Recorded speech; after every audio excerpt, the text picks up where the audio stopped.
ఎన్ని జరగటం లేదు చెప్పండి. ఈరోజు సమాజంలో జరుగుతున్న అనేక నేరాలు.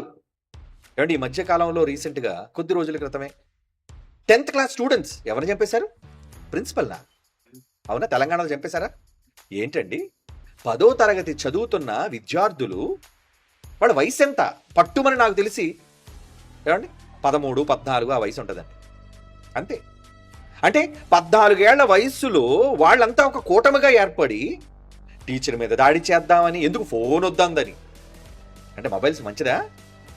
ఏమండి, వద్దు నాన్న మొబైల్ వాడొద్దు అంటే నీ దగ్గర ఏమంటారు, భయంతో ఒప్పుకుంటారేమో కానీ వాళ్ళకి ఫోనే కావాలి.